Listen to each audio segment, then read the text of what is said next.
Hey, well, happy weekend to you. Jeremy Knight here from St. Paul's United Methodist Church in Ocala. Just want to first start with a confession. I do have a bit of a cynical side in me. I'm well aware of it, and it often rears its head in January each year. Because the societal invitation to join a gym and to get fit and to change your life and to start over and to set resolutions and that whole cultural tractor beam, as it may be, always lands on me, or not always, but just in the last several years has landed on me differently. I kind of get annoyed by it, if I'm honest. I'm not annoyed by people that want to change their habits or take on new, more healthy habits. That's not what I'm getting at. But this whole idea that we're only supposed to care about the things that matter at the beginning of a new year somewhat falls on me, a little in an annoying way. I was thinking about that this week as we really dive deeper into this sermon series called The Life of Greatness. And when I started wrestling with these ideas, they were presented to me in such a way as to say, we've got lots of ideas about what it means to be great. We've got lots of ideas of what it means to be faithful. We've got lots of ideas in our culture and our society about what it means for us to live fully into who we're supposed to be. And many of those, if not maybe all of those, are worthy endeavors. I'm not here to knock those things. But the question was posed when this whole idea was kind of presented to me was, what does a life of greatness look like to those of us whose faith we want to be at the center of who we are? Not a faith that is an ornament on the tree along with all the other things in our life, but that is the tree itself. What would it mean? What would a life of greatness be for those of us who want to claim faith and move our faith to the center of our existence and not just a thing to do that decorates our life?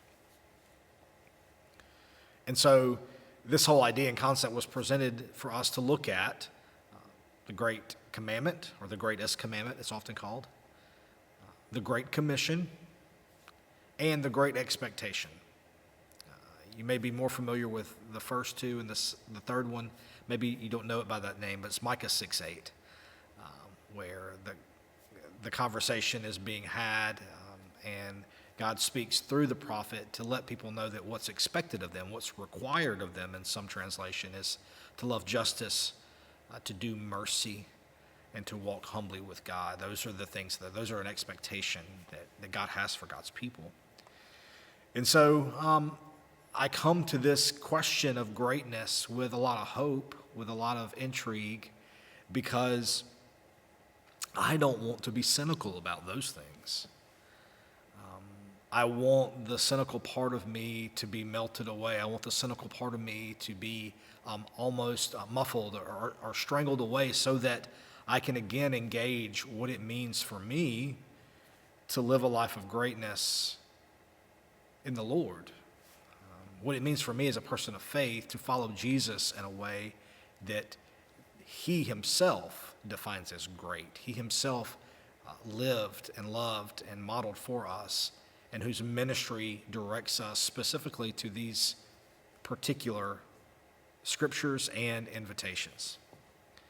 So whether you are here and regular with us week in, week out at St. Paul's, or whether you're someone in our community that's curious, I would invite you to come and hang out with us for a season. Over the next several weeks, we're going to look in depth at these invitations to greatness because we want to follow Jesus here. And we believe, and I believe as the pastor, that there are some things that we have to reclaim. There are things that we have to find some clarity on so that we may know better what it means to live in response to the grace we find in Jesus Christ. And that there is an invitation to greatness. Greatness, as the Lord sees it's different than greatness as we perceive it in our world. And that's exactly what we're going to tackle starting this week in depth as we look at the greatest commandment. Love the Lord your God with all your heart, with all your soul, with all your mind,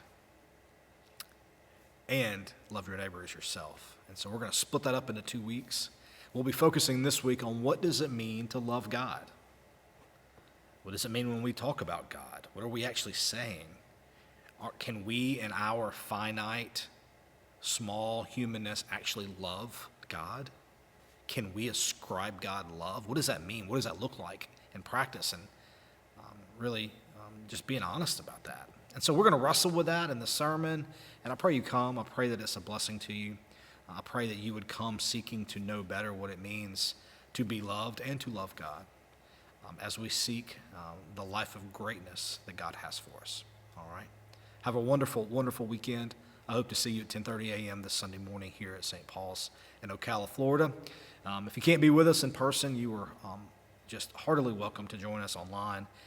We work on a live stream here, both on Facebook and our YouTube channel. I pray that we can catch you there. All right? Have a wonderful weekend, friends. Stay safe out there, and we'll see you soon.